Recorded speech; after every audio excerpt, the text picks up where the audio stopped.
Ed here with the Digital Digest, and today I wanted to share my full review, the digitally digested segment for the Sony a7R Mark V.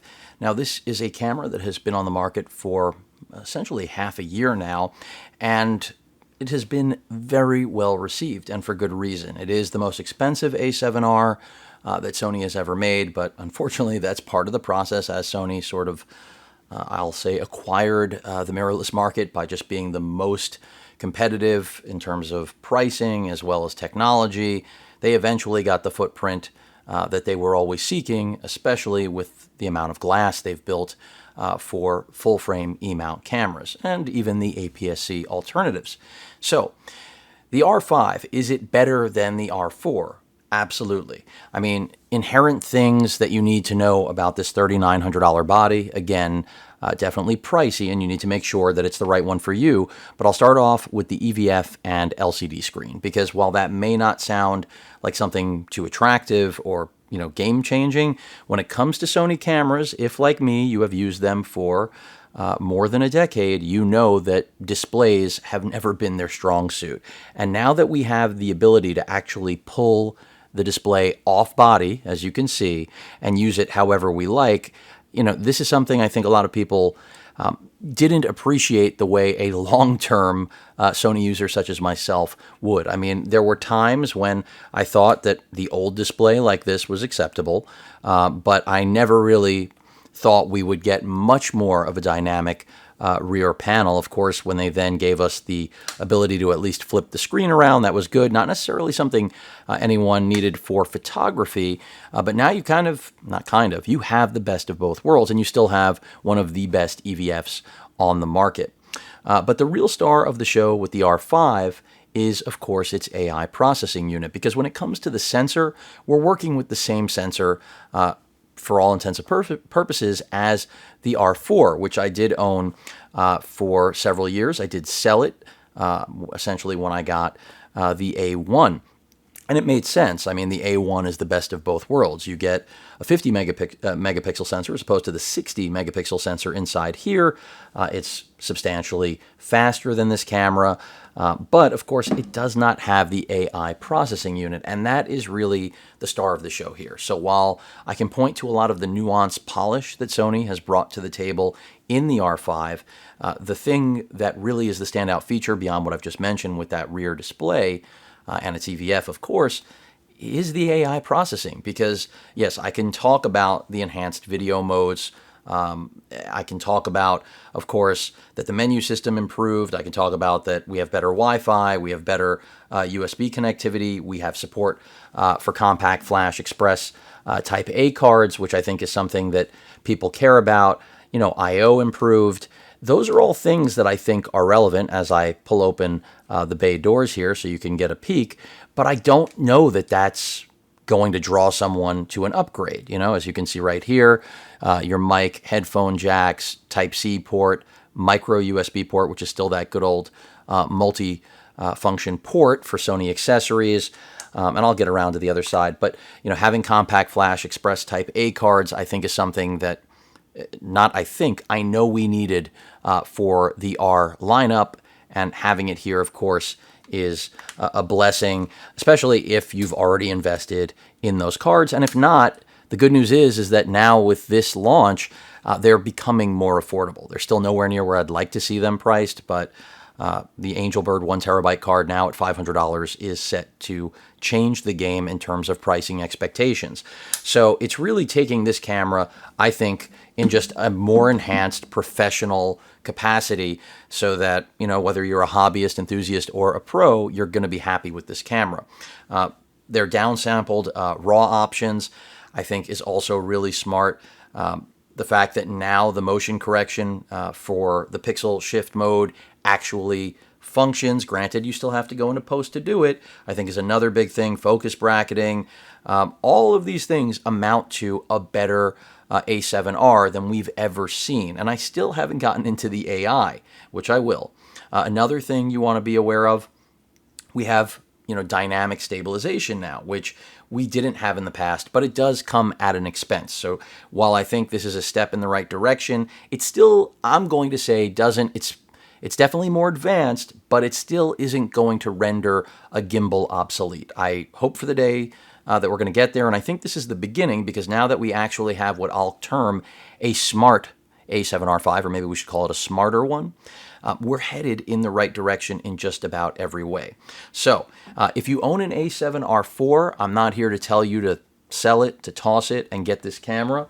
If you don't, and you're trying to determine the difference between, having this in your bag versus the R4, there is a significant difference, especially if the things I just mentioned are meaningful to you. Now, on the other hand, if you're happy with what the R4 has to offer, aka the sensor, which is excellent for landscape, architectural, I won't go as far as sports. The R5 definitely much more capable in that realm because of its AI processing unit, which now I'm going to start to touch on, and that's really the game changer feature here. If the AI processing unit isn't something that you think is going to change the way you shoot or the way you work, whichever, combination of both, then you're probably better suited saving the money with the R4 and investing that into glass. But on the other hand, the AI processing unit here is almost too smart for its own good, is where I would place it. And it's probably because this is the first camera to use it. Yes, the ZVE1, which is aimed at vlogging, people that do what I do in content creation on YouTube.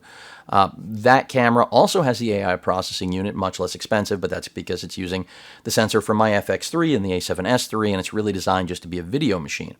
Here, the AI processing unit, in my opinion, it's a step in the right direction, the beginning of a new era for Sony and all of us as consumers, because we now have a brain in there that isn't going to just stick to what we've assigned it, but it's going to decide when it loses that point of focus, let's say your subject's eye or their face, it will then grab onto other parts of their body that it has already essentially attained through that AI unit, and that's the beauty. So losing somebody's face doesn't mean you lose focus anymore, and that does equate to a higher keeper count, no question about it.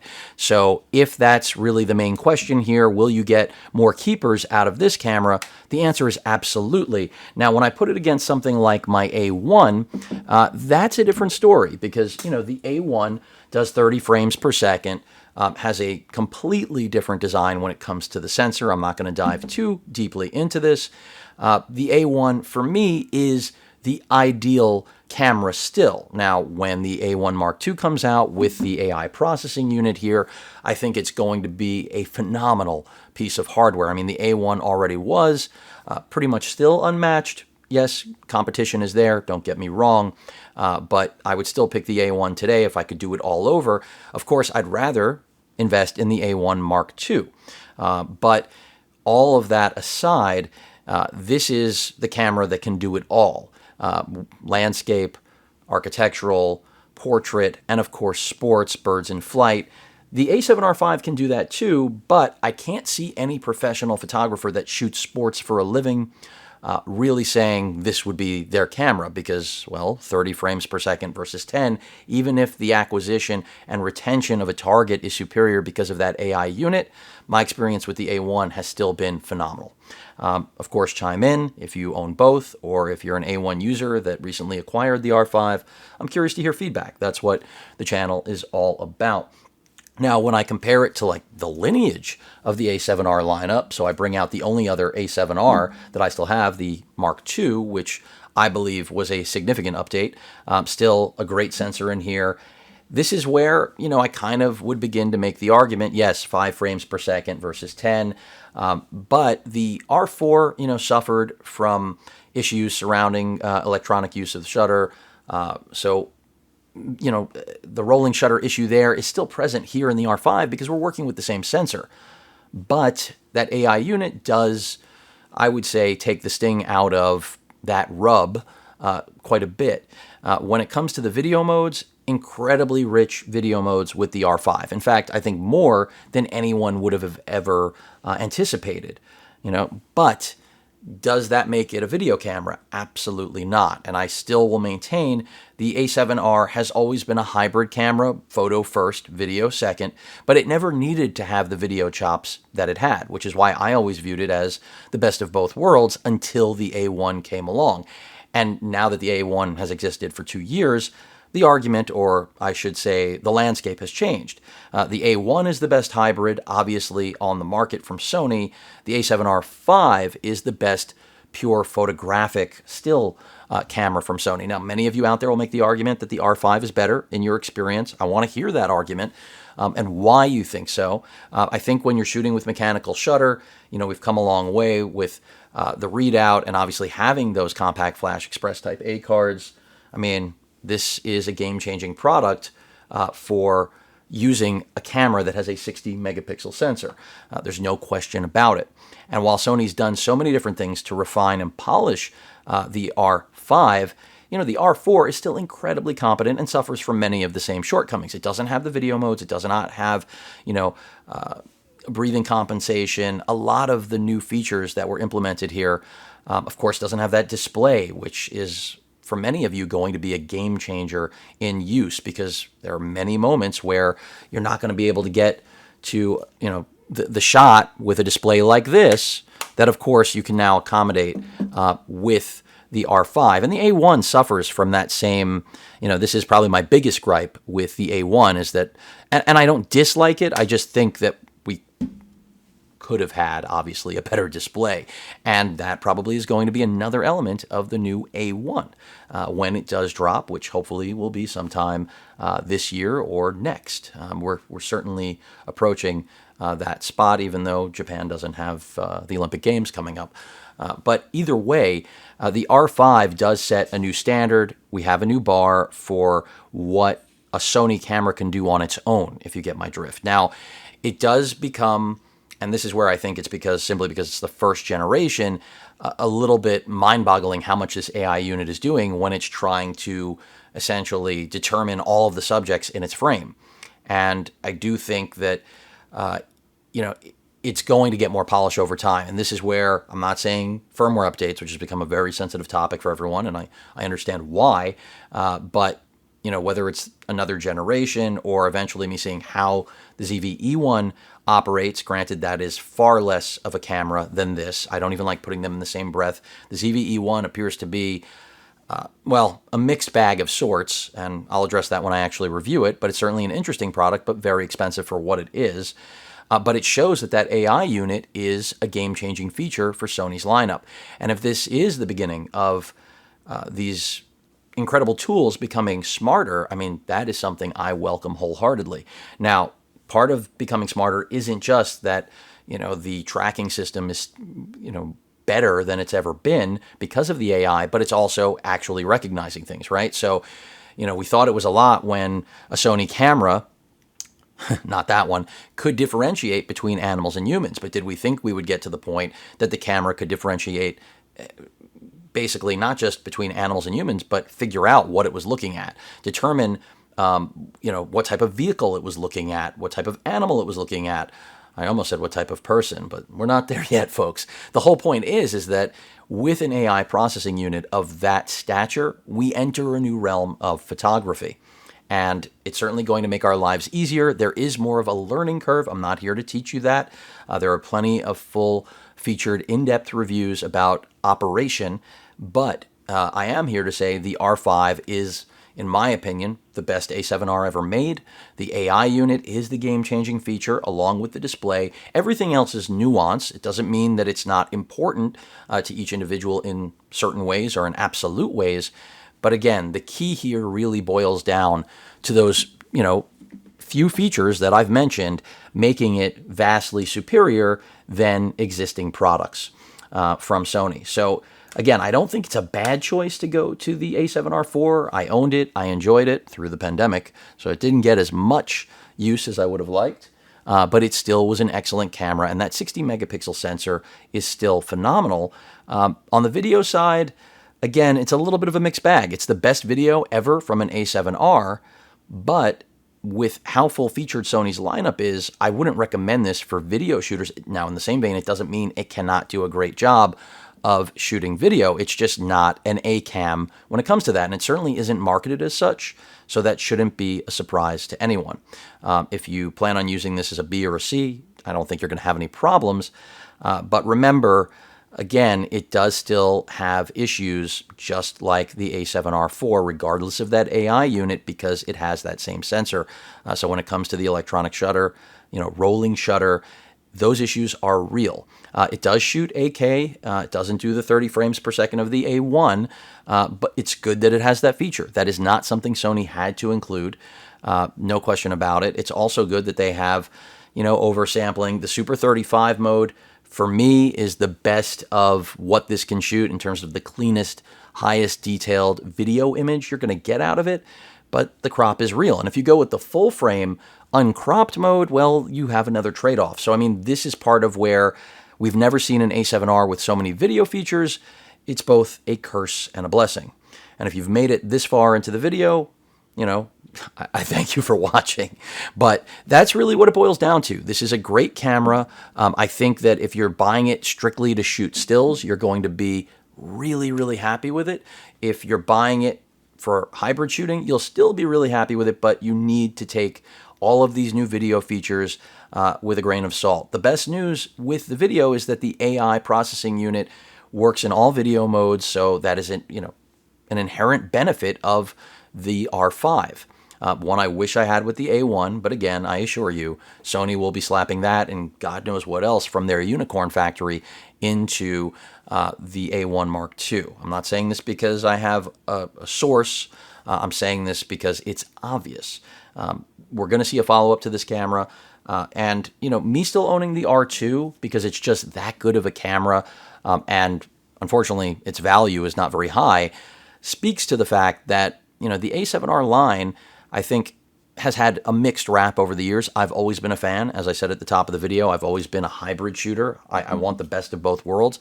And the a7R used to be that. The A1 now has that title, but the R5 certainly gives it a run for its money at its price point. $6,500 versus $3,900. You could see why this would be so appealing, but I still think the A1 is the better camera, even though this is not a comparison. It's still something that I think is relevant, relative to anyone about to make a $4,000 decision on a body. Because after all, if you can afford that, you probably can afford the A1.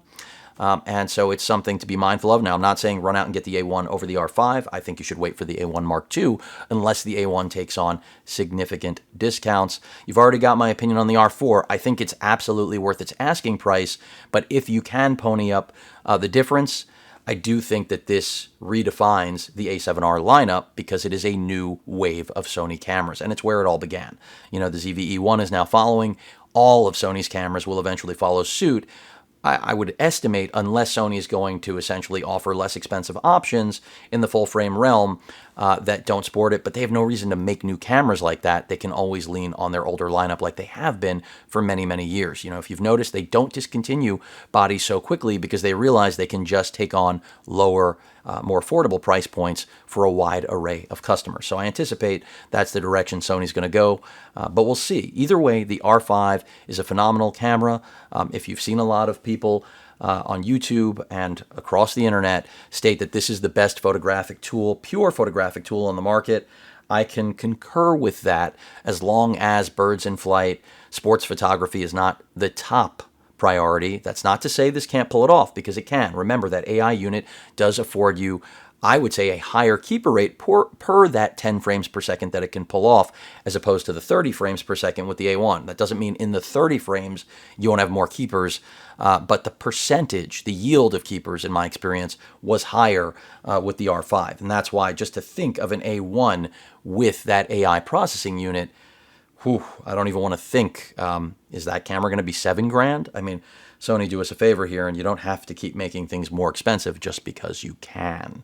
But that pretty much rounds things out. Phenomenal camera, building on top of what used to be my favorite camera of Sony's lineup, of course, only replaced by the A1. So that should tell you pretty much everything you need to know. And if I did not own the A1, you could absolutely be sure I would own the R5 because outside of the A1, I do believe this is the best hybrid camera on the market that also happens to be the best photographic still camera of its kind. But that pretty much rounds it out. I mean, not the fastest on the market, but the AI making it possibly the most efficient. And in addition to that, that display, as I've said probably 4 times in this video, I didn't do a mental head count, it's a game changer for Sony in usability. All the other nuanced things, again, these are upgrades we expected. Maybe not so much in the menu system, but that's welcomed. I know I didn't show that here today, but again, got a lot of YouTubers that'll do that for you all day long, and I'm just not that person. But that rounds it out. I can easily recommend this. I've said that, and I've given you your options. The R4 is still excellent. I even still like the R2. You just need to know what you need, and that is how you will figure out the right product for you, which is what I try to help everyone with here on the channel. But that rounds it out. Any questions or comments, please feel free to post them at that like button. And as usual, please feel free to subscribe, and please stay safe. Later.